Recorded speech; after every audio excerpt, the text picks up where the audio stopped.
At the summit, President Bouacar has had bilateral talks with the South Korean President Yoon Suk-yeol on the sideline of the Korean African Summit, which is taking place currently in the Republic of Korea. Also, from that summit, South Korea has assured Liberia has assured us to support has assured the President to support Liberia's developmental drive to leverage partnership in areas including roads, infrastructure, and providing scholarship for Liberians seeking steady opportunities in the Republic of South Korea. Of course, all of us know that Korea is a very advanced country in terms of technology and industrialization. So the President is making a very strong and convincing case for our country. And just on the sideline of that summit, these are some of the important things that Liberia stands to benefit. That being said, I'd like to inform you that the Liberia Refugee Repatriation and Resettlement Commission, the LACC, on Monday, June 3rd, began its verification and data processing exercises to ensure that appropriate standards, I'll read that again. The Liberia Refugee Repatriation and Resettlement Commission on Monday, June 3rd, 2024 began its verification of data processing and exercise to ensure that stranded Liberians in the Republic of Ghana who return home from former Buduburan camp are properly resettled and engaged with their family back home.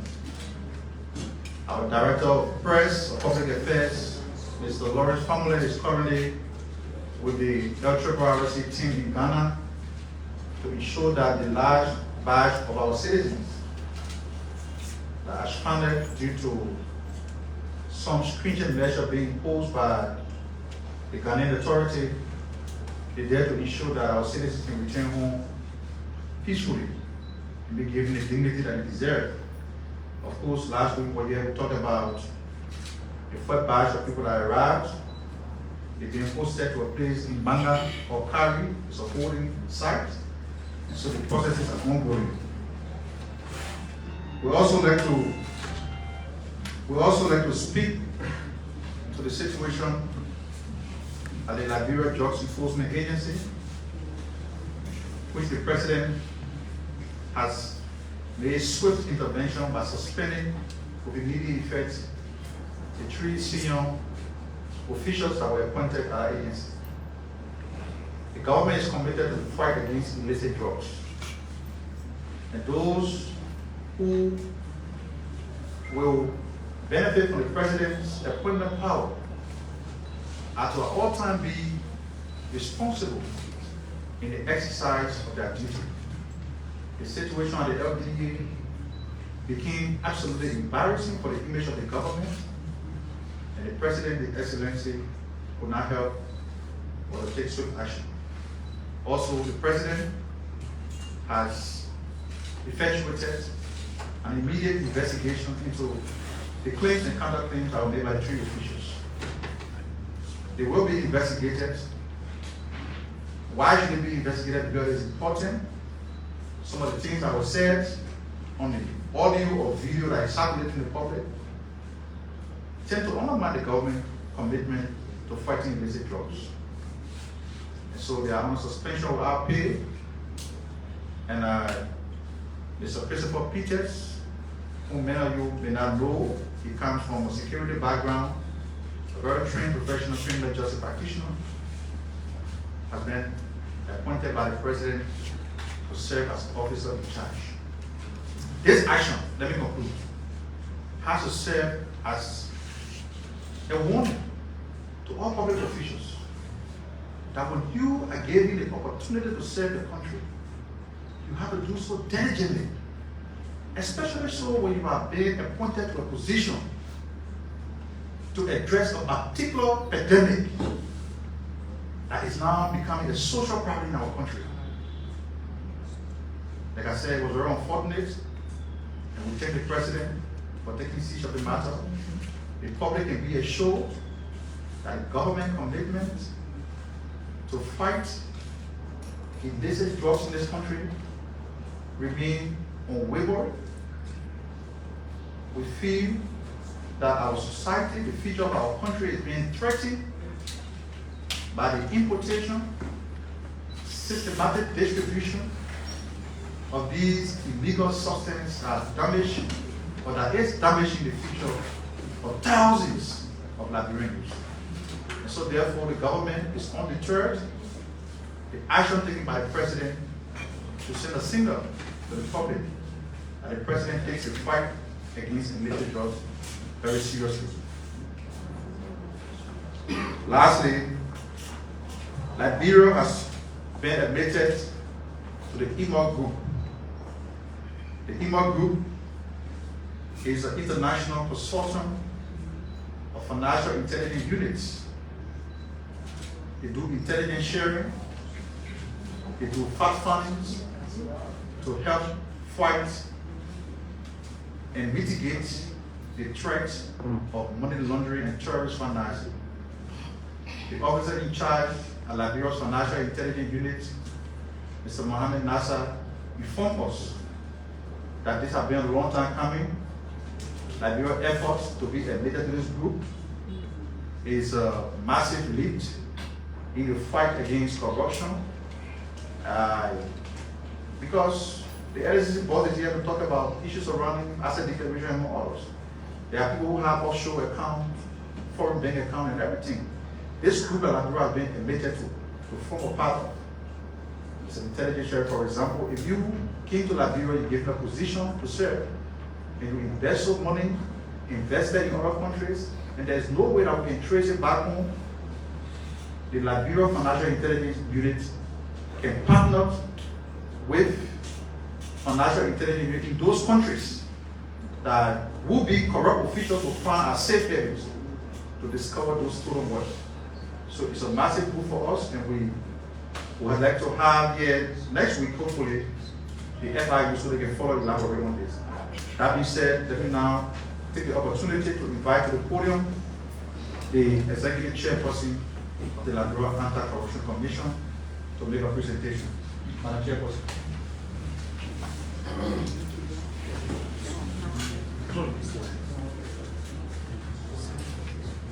Good afternoon, ladies and gentlemen of the press.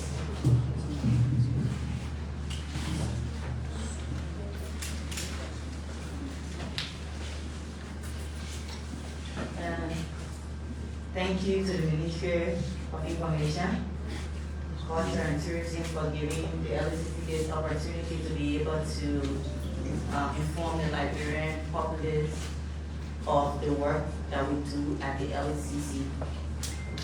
My presentation is going to be guided for a period. It's going to be from the period January to May 2024, because I was here last year and I made a presentation on the period September to November. So the presentation is going to be January to May. All right. First and foremost, I would like to introduce myself. I am Councillor Alexandra Zoe. I am the Executive Chairperson of the Liberia Anti-Corruption Commission. And someone will ask, what do you do as an Executive Chairperson? As the Executive Chairperson, I'm charged with the responsibility of overseeing the day-to-day running and the day-to-day activities of the institution. I'm charged with the responsibility in consultation with the Board of Commissioners to ensure that we implement appropriate measures and undertake programs geared towards enforcing our mandates at the LACC. And what are our mandates? In keeping with the 2022 Act, our mandates are preventing corruption, investigating acts of corruption, prosecuting acts of corruption, as well as educating the public about the ills of corruption and the benefits that come with eradicating corruption. So, before I dive into the presentation, I'd just like to do a brief overview of our legal framework. How did the LACC come into being? The LACC was initially established through an act of the legislature in 2008. And then in 2022, July 2022, the act was amended and the LACC, the new Anti-Corruption Commission, was established. Somebody will ask what's different. The act of 2008 did not give the current LACC the direct prosecutorial powers. Before 2022, what happened is when the LACC investigate, we used to send our files to the Justice Ministry to be able to review and determine whether to proceed to court or not. That process was a 90 days process, and if the Ministry of Justice decides that we should not prosecute a particular case, then we wouldn't. What this new law has done, it has given us the power to decide ourselves to prosecute. Once we do our investigation, we do not have to go to anyone to decide for us to prosecute ourselves. Who are we? Like I said, we are Liberia #1 anti-graft institution charged with the responsibility of investigating, prosecuting, educating the public about corruption. So it brings me to what are our current initiatives. So currently, we took over the new Board of Commissioners took over in September of 2023. Since we took over, we've been undertaking several initiatives. The first thing we did was to ensure that we establish relationships with our stakeholders and partners in the fight against corruption. What are some of the stakeholders and partners? Civil society agencies, some of our partners, USAID, UNDP, the World Bank. Currently we have a couple of engagements ongoing for which we are positive with you. Benefits for the LACC. Additionally, I'll just do the initiative. I'll take it one at a time as it relates to the different departments. Because at the LACC we have 4 departments. We have the Department of Administration, which I oversee. We have the Department of Education and Prevention, which is overseen by the Vice Executive Chairperson. We have the Department of Monitoring and Investigation, and then we have the Department of Prosecution. So I'll just go over what initiatives each of the departments are undertaking. So for the Administration Department, when we took over, we did a need assessment of the institution, and we established that LACC, like all other institutions, has dire need for a lot of things, especially logistics. Additionally, we have needs for trainings. There's a huge capacity issues that we have there, and there's just a need to just build up capacities at the LACC. For the education department, currently the education department, like I said, we are working with our partners. They are undertaking programs geared towards educating the public. We have this program that we're currently undertaking with the USAID. It's called Inter-News Program. I believe that some of the journalists here have benefited. We have that platform where the LACC collaborated with the USAID to just educate the journalists on how to report corruption, and just to understand what corruption is. Currently we have other activities with the UNDP where we are creating awareness about our laws. We are creating awareness about the Whistleblower and Witness Protection Act, so that you get to understand as a witness when you blow whistle what happens. So these are initiatives. It's not only ongoing in Monrovia. We've been to Bombing, we've been to Grand Bassa, and as we currently speak, we'll be in Fender tomorrow. Our education department will be in Fender tomorrow. We have been undertaking radio shows where we have gone in to be able to bring the public to speed as to what we are doing at the LACC. So that brings me to my investigation department. My investigation department, like I said, the period I'm reporting on is January to May.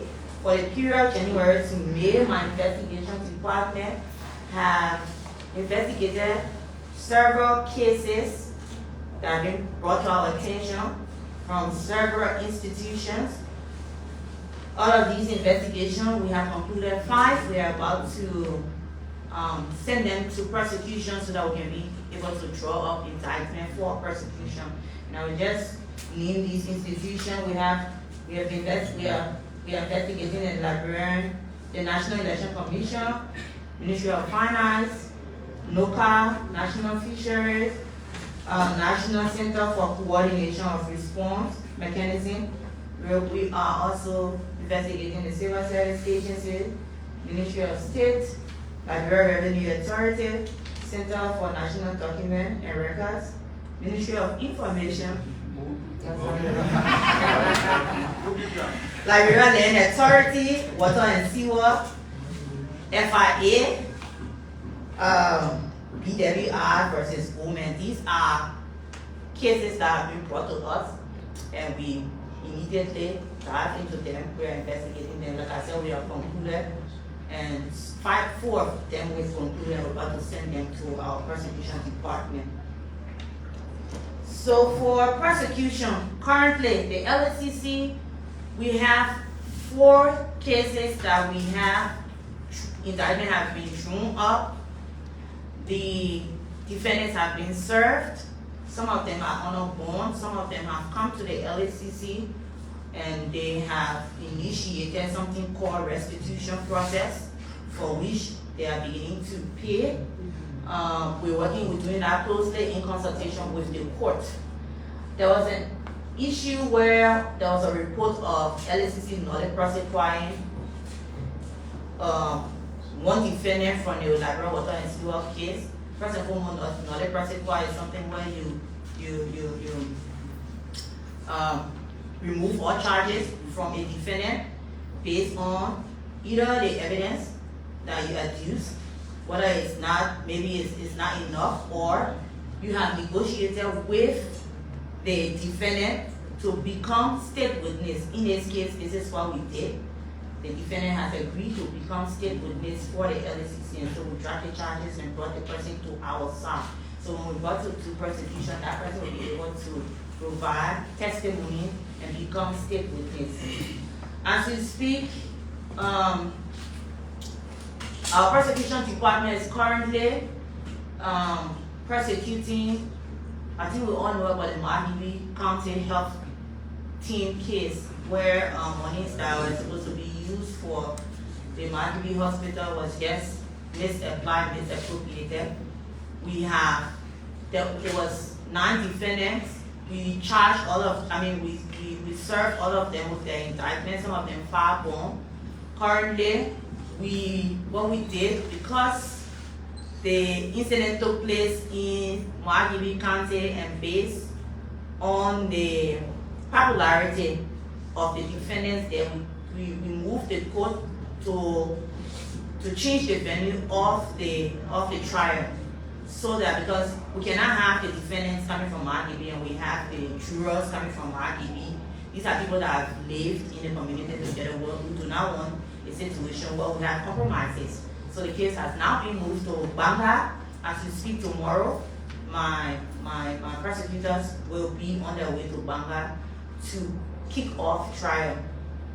This is a case, like every other case, that we take very serious at the LACC, and we're going to be sure that we try this case to the logical conclusion. So, in keeping with our initiative at the prosecution, these are what we have done. That brings me to the issue of asset declaration.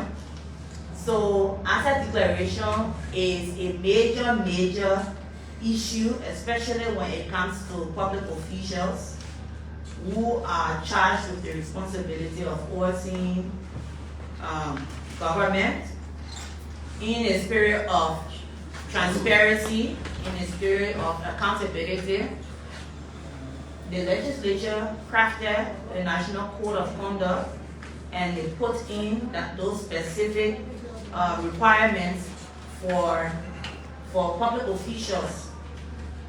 It says that public officials, before you come to government, so there are two sets of public officials.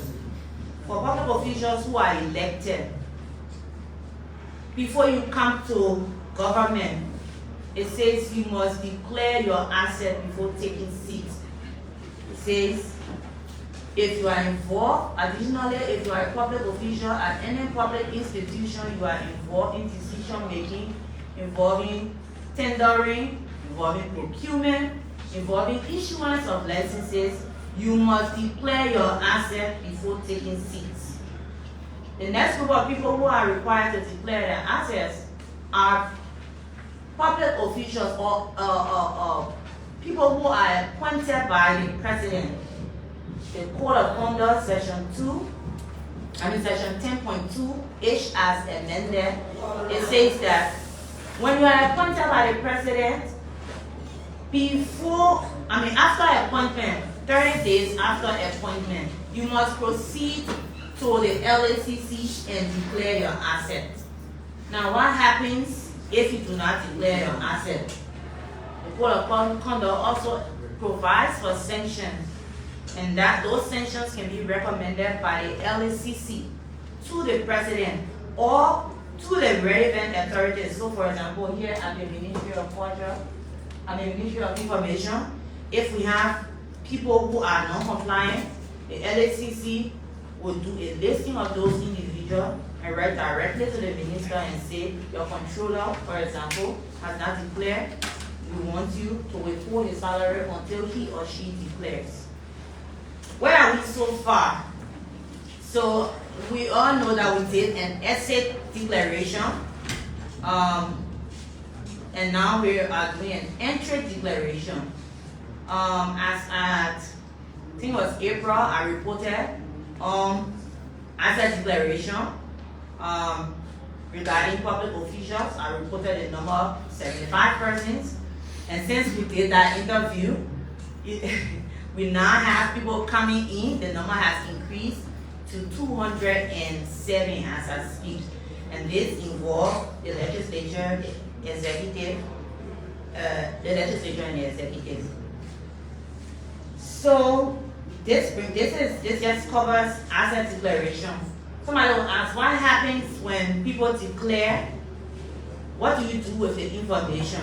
The information are kept and sealed with the asset declaration unit at the LACC. How do you have access to it? Our law provides, the LACC law provides that we do not have any obligation to publish. However, some public officials, in the spirit of transparency, have taken upon themselves to publish their asset declaration, which is commendable.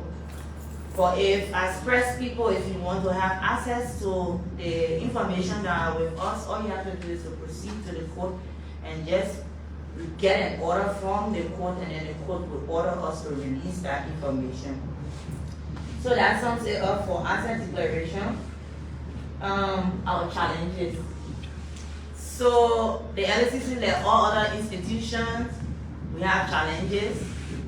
But our major challenge is the issue of our financial autonomy. Financial autonomy is a major issue because To fight corruption, there's a saying that says corruption fight back. And this is because most of the time people who engage in acts of corruption are people who sit in high places and they have access to funding and they have access to information. They have all the contacts. And so to be able to fight them, we must be equipped as an institution. Unfortunately, this is a challenge for the LACC. Notwithstanding, we are taking steps, we are engaging the relevant authorities to ensure that we will be able to just have that financial autonomy, which means we should get our quarterly allotments in advance to be able to just map up programs. The issue of investigation, you cannot just jump on and go and start investigating people. You have to map up programs, do strategies to be able to know, how to move in when you get information. Information is not cheap. You have to be able to facilitate receiving information. So these are just challenges. This is one of our major challenges. Even prosecution too. To be able to prosecute, we have issues of financial autonomy, but like I said, we are working. Day to day we are working, and we believe hopefully that will be resolved. Another challenge we have is the issue of our independence. These are semblance that have been coming to the institution, but as head of the institution, I always told my board of directors, board of commissioners, that we have to be careful how we respond to issues out there, because sometimes you are mistaken and then you are dragged into a whole political back and forth. So the issue of independence, we want to be able to do our work without interference from any form, be it our partners, and then independence does not only come from within government, sometimes it comes from partners. For example, there has not, let me just clarify, there has not been a particular case where any partner has tried to influence what we do like LACC and just giving instances. So for example, maybe a partner will tell you, we'll be able to support your project or want you to prosecute this particular person. So independence is a major thing for us. Independence to be free from political interferences, religious interferences. To the extent that when the LACC come out and make a statement, we want to be independent to the extent that our statement is respected, so that we don't be called back to clarify, maybe call to the legislature asking us to clarify what do we mean and so on and so forth. But just basically those are issues that is coming to our attention, and we just thought to put it out there. Additionally, we have a lot of challenges, logistic.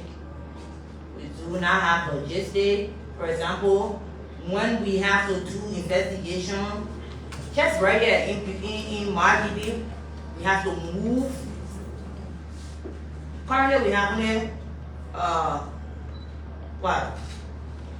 Currently, we have only one lawyer, like one prosecutor in the Republic of Liberia at the LACC prosecuting cases on behalf of government.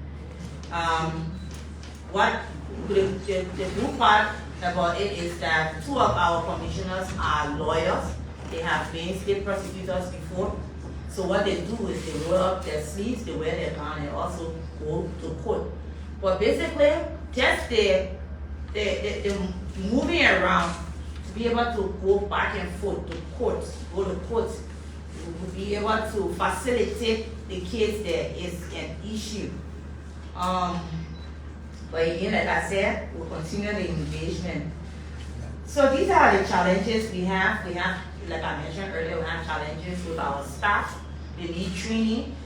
For example, our investigators, we want to create a situation where they will have access to technology, software, to be able to, just look at pieces of evidence that are brought before them, to be able to just analyze them. We want to be able to train our our investigators in fraud investigation. Most of the investigators we have there, they are basically security. But for example, if you have an issue where you have to analyze bank statement, you have to analyze just basic financial records, you have to have the requisite know-how. These are basic trainings that we have challenges with. Well, on the overall, we are doing the best with what we have. We signed up for this. We have decided that we're going to take on this role to be able to fight corruption in Liberia. And with the help of the executive, we believe that this is something that we will achieve. So it will take us to our success stories. What are our success stories? We've been able to establish relationship with our counterparts, both internationally and locally. Internationally, we've been able to establish relationship with the EFCC, which is the Nigerian version of the Anti-Corruption Commission. We are engaging them to the extent that they too are willing just to provide technical assistance for us, training assistance for us. We are about to sign an MOU to that effect. Over the last week, I was in Sierra Leone. I engaged with my counterpart. They too are doing well there. We have an MOU that we have signed that will be able to help us to be able to exchange information, just basically information sharing. Information sharing, collaboration, mutual legal assistance. So these are some of our success stories. We believe it can get better. At the LACC, we are focused on ensuring that we enforce our mandate. At the LACC, we're going to take steps to make sure that we do the work of the Liberian people. My vision for the LACC. So when I took over the LACC, or when this board of commissioners took over the LACC, we took over the LACC at the time that our country was going to election, and there has been so much issue of distrust. The general public, and I don't blame them, because the fight against corruption in Liberia does not seem to be yielding any results. And so the public does not even believe that we can win this fight. And so when we took over, one of my major visions, it was to rebrand the institution to the extent where when we go out there and say the LACC is doing this, the public will be able to support us to say, okay, yes, these people mean business. How do we do that? We started engaging the legislature, because another major problem we have is the issue of prosecution. Currently, as we speak, the only court in Monrovia that hears corruption cases is the Criminal Code C. A particular court is already overwhelmed with other criminal cases. Just to be able to get the LACC cases on the docket is a major problem.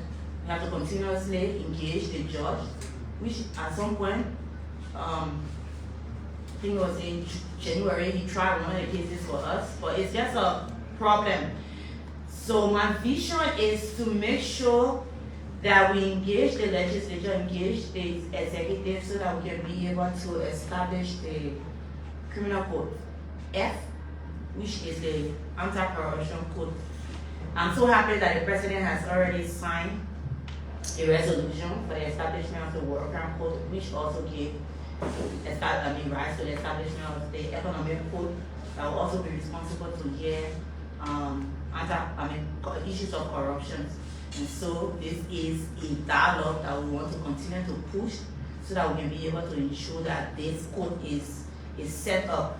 We have our partners, the World Bank, have engaged us that, hey, this is something that we want to facilitate So we are currently working with the World Bank and we'll be able to engage the legislature so that we can, as we speak, we have a draft bill before the legislature for the establishment of the anti-corruption code. We are pushing that particular agenda and hopefully we'll be able to establish the anti-corruption code F. Another thing, another vision for the LACC that we have as Board of Commissioners, the issue of decentralization. As I said, most of the cases we do at the LACC is just within Monrovia. But we've had complaints from all around Liberia. And so we want to, my vision is to be able to establish offices in the region where we can have staff, just going around and engaging the general public in the different counties on issues of corruption, encouraging them to report corruption. Because we have superintendents and other government officials who are in the counties there who are also, knowing or unknowingly engaging in acts of corruption. But how do we get such information? Sometimes we don't get this information because there's no access, they do not have access to us. And so decentralization will be able to take away that gap and so provide opportunities. So for example, you're in Sano County and you want to report some act of corruption, you can go to the office there at the LACC and we can be able to hear your matter. Technology. Right now, criminals, and the issue of corruption is not only in public spaces, in private spaces too, which we have jurisdiction over. The issue of corruption, the criminals are becoming smarter and smarter every day. And to be able to keep up with them, we must invest in technology. This is one of my visions at the LACC. We want to be able to have, for example, software that will be able to just monitor, in real time, what's happening in the world. What are some of the issues that we need to be proactive about? Just basically having, if you're going to do investigation, just basic equipment that you can use. These are some of the issues that I have as a head of the institution. Lastly, asset recovery. The whole fight against corruption, the bottom line is asset recovery. Because when you after you do your investigation, you prosecute them, you must be able to recover assets that was stolen from the state and give it back to the state to be able to use for the public as it was initially intended. We want to build, our vision is to build a robust asset recovery team and we'll be able to go there, identify stolen assets and be able to retrieve them as we are mandated as the Liberian, the only institution in Liberia that is mandated to recover assets on behalf of government. These are basically what is obtaining at the LACC. I will stop here for now and maybe we'll have questions and answers. Thank you.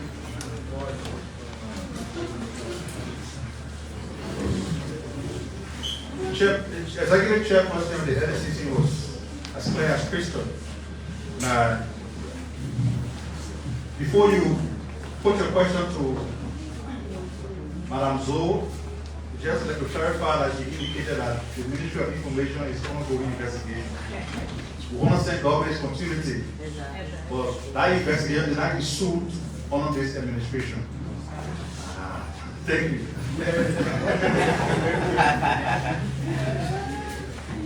So, please introduce yourself. Thank you so much. My name is Maurice Waleti and I will go for ESM. My first question goes to Minister Daniel Salo. Yesterday we saw a release from the judiciary. According to that release, the judiciary said that the money allotted to them in the 2023-2024 budget is not enough. Yeah, I saw that release. So I want to No, and one of their justification that they gave was all of the three branches of government are all equal. Why you should give them a little amount? What's the response of the government? My concern has to do with Councilor Zoe. Thank you so much for your deliberation.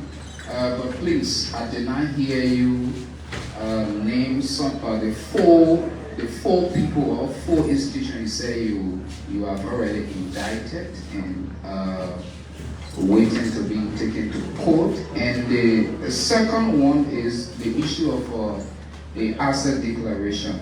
As of I can remember, I think 2 or 3 weeks ago, you announced that of the 500 appointees, the appointment that was done by President Bouaka, about 75 or 70 of them, and you declare their asset. And one of their justification, I can remember I listened to one of them saying that in their appointment letter, some of them, their salary was not mentioned.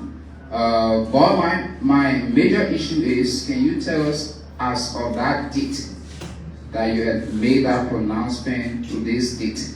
Can you tell us whether there's an increase or we still at the same level? Thank you. So, one question to the president. So my name is James M. Bala, and I report for Radio Jordan for Government Miami County. My budget required today, my decisions, honorable manager starts broadcast relay of this program from this center to Miami County. My attention is being drawn to the issue that has to do with the saga in Miami County that has to do with 30 persons.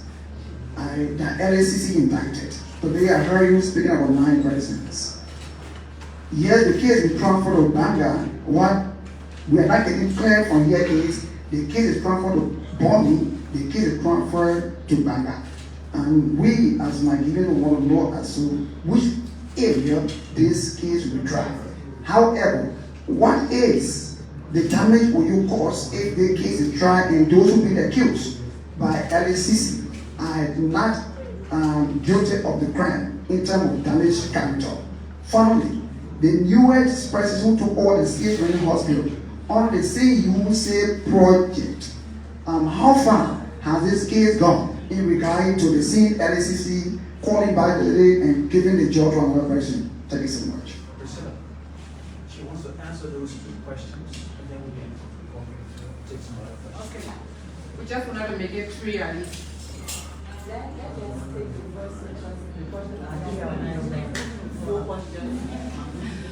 Okay, Morris, I'll take Morris' question. Morris' question was about, Morris, your question was about indictment. That's what I said. Yeah. 4 entities. Yeah. I said, I list the entities that are being investigated. I said 4 have concluded. I did not say we have indicted. I said 4 have concluded. So you want me to list the 4 that we have concluded on? I can do that. We have concluded on the local case. We have concluded on the Liberian Revenue Authority case. We have concluded on the FIA case. This is doing collaboration with the Justice Ministry. And we've concluded on the BWI versus Goldman case. We have not drawn up indictment because what we do is we conclude on it, generate the report, and then forward it to the prosecution department. Based on the pieces of evidence, the prosecution department will advise the Board of Commissioners as to whether to proceed with prosecution. So I hope that answers your question.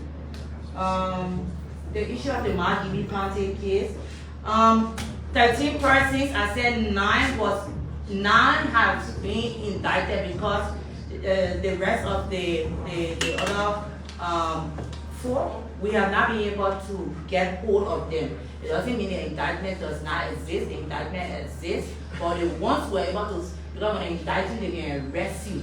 The ones who are able to arrest and indict is 9 persons.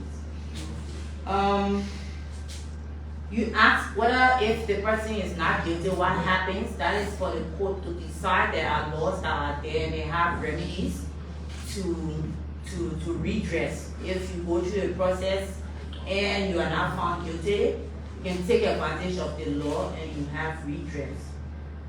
You mentioned something about a new person that has been that the LACC put in place at the Cllr hospital. The LACC does not employ people with, the LACC has no hand in employing whoever is at the Cllr hospital. Thank you. So we continue with our questions. Thank you so much. My name is George Momo, and I report for Case TV Liberia. So, my first question goes to Mr. Samuel. In past time, we came to the hall, and there was this issue of government working to get hold of the social media platform of the Liberia News Agency. So I want to know how far are we with that? And to the LACC, you talk about the 30 days period after coming to public office, failure to declare your asset, it leads to sanction. So were we to calculate from the time of appointment, the 30 days that lead to sanction, we have over 3 terms of them expire. So you care to tell us how many persons have you sanctioned? How many questions have you so far? She entered a request. Okay. Good afternoon, my name is Cllr Phillips. I work for the New Liberia newspaper. I have a question for the LACC boss.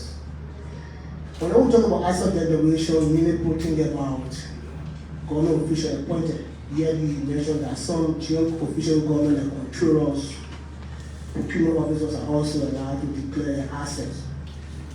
Madam Chairperson, would you mind to tell the public how many chair officials are now being controllers, procurement officers, and from which ministries they come from that have declared an asset? And to that, because asset declaration, have you received any threats since you said that over 500 persons threats? Have you received any threat? Since you said 500 persons for the new government being appointed, only 75 have declared an asset. Have you received any threats from anybody? You want to take those two? Yeah.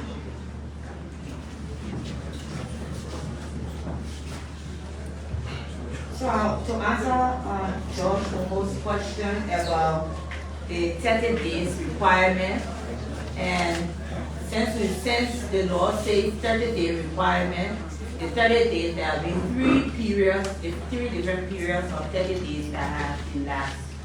So in April, we issued a regulation, and I will encourage all of you to kindly just go to the LACC page, the web page. It's www.lacc.gov.lr.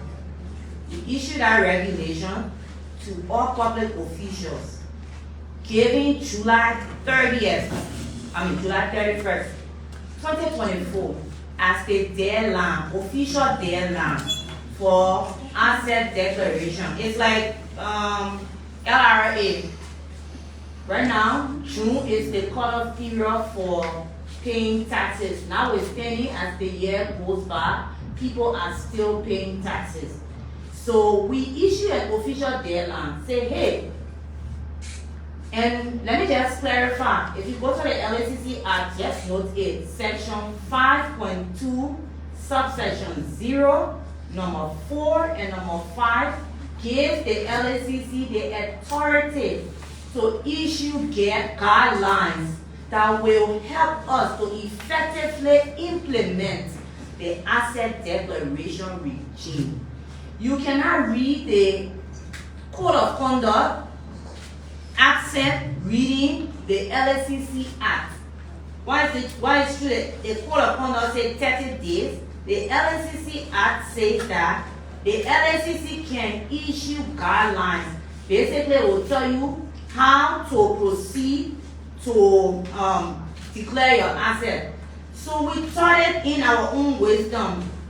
Hey, but notwithstanding, we have been publishing asset declaration on our website. That's why I said, please take the website, the report. We issue our annual report for 2023.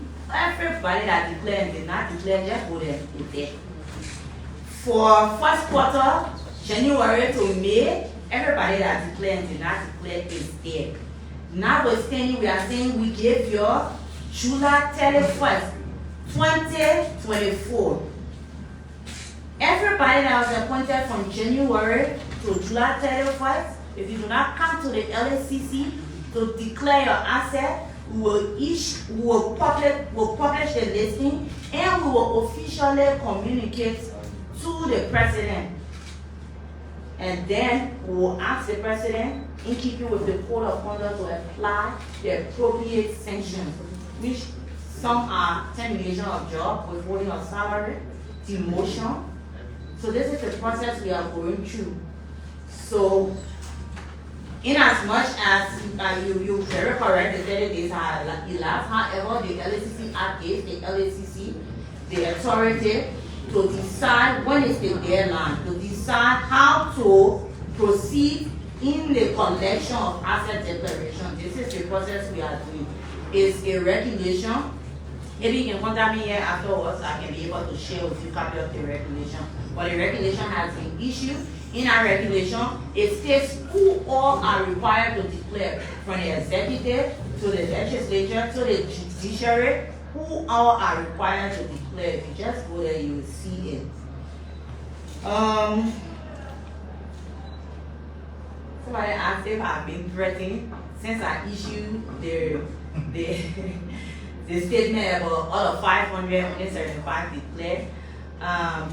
That as I mentioned in my presentation, I said since we issued the statement, we've had people coming in, pouring in. There has been concern. There has been concern as to the level of awareness the LACC is doing when it comes to asset declaration. We know these concerns, and this is why we started now with the public engagement. Before we even issued our regulation, I've been going to the studio. I was in Truth FM. I've had press statements regarding asset declaration as a public official. When you come to power, your national code of conduct says you should declare your asset. But meanwhile, we will continue the engagement as I speak. Undertaking an exercise where we are writing every head of institution. What we do is write a letter, we attach a copy of the asset declaration form, we attach the regulation that says July 31st is the deadline, and then in keeping with the President's 100-day deliverable, which calls for every public official to execute an integrity pledge. We are now kick off the execution of the integrity pledge. We also attach it, and we encourage heads of institutions to ensure that the officers or the employees that are in those institutions just take steps, reprint those forms, take steps to encourage them to be able to declare their asset. But come July 31st, just as we publish asset declaration in newspapers, we will publish asset declaration and we will officially communicate to the President to levy sanctions against non-compliant public officials.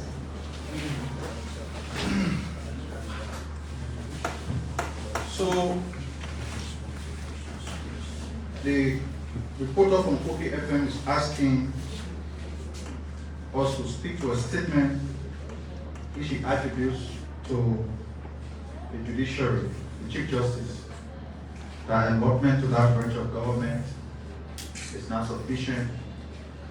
He's asking us why. The Ministry of Information as a ministry that manages government communication, but we have to consult with other branches of government before we speak. The formulation of the government budget does not begin with the Ministry of Information. it begins with the Ministry of Finance. I don't know the allotment in this year's budget, the current budget for the judiciary, so I will now refrain from further speaking to it. So we'll note your concern, and we'll do the due diligence to your concern by inquiring what is in the new budget for the judiciary, and then we'll be able to speak to it adequately. Getting hold of the Liberian News Agency's social media page, a reporter from HTV, who said repeatedly that it is good to ask the question because we're also talking about asset declaration and asset recovery. The social media page in question is an asset of the government of Liberia.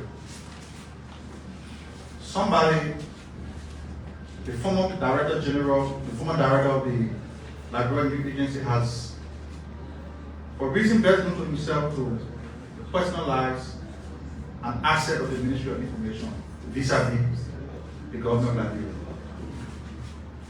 It is good that the chairperson of the LACC is here, because as we are having this press conference, that social media page that is followed, 1,000 if not millions, should be here to help inform the people. The Liberian News Agency is a fundamental part of the Ministry of Information. You journalists, you know the work of the Liberian News Agency. So, we are not being able to repossess this page from Mr. Kwame Oba-Weeks. All efforts by the current leadership of the Ministry of Information, with the Ministry of Justice, invited him. Other friends have made intervention. The last meeting they had, Assistant Minister Matthew Yemko was there. And Mr. Oba-Weeks has deliberately refused to have the Ministry of Information repossessed of that page. The situation is unfortunate. If the government decides to say, for example, we want to use the judiciary to arrest this man and prosecute him for what he's doing, some will term it as a claim down the media or witch hunt or what have you. But here we are. And it's good that you keep asking the question so we can tell the public the attitude that some of the people that can be appointed to public officials, the attitude they come with. Here you are preaching to a Facebook page of a ministry. So they just point to what they did when they had the opportunity to serve this country. And you come somewhere, you serve your position, you are appointed by the ex-president, there's a political transition, and new administration takes on the mantle of authority of the country, and you say, I can't turn this thing over because it's my personal property. But is it buried me? So maybe we have the asset the asset recovery process invoked, so that we can go to half the page. The Liberian News Agency is going through rigorous transformation to be able to do the work that it's supposed to do as the law created this ministry. And that page cannot be personalized by a private individual. If Mr. Witt is listening, he needs to do the needful. He needs to do the needful. Thank you. How many people got that line in? So the lines, we have Six. You will talk about it? with the creation. 6. Yeah. So we'll take the 6th question. Thank you. As people doing asset declaration and asset recovery, this was too long. So we'll take the 6th question in row and she respond. So please, one question only. If you go above one, I'll cut the microphone. Thank you very much. My question goes to Madam Zoe. Thank you for the deliberation.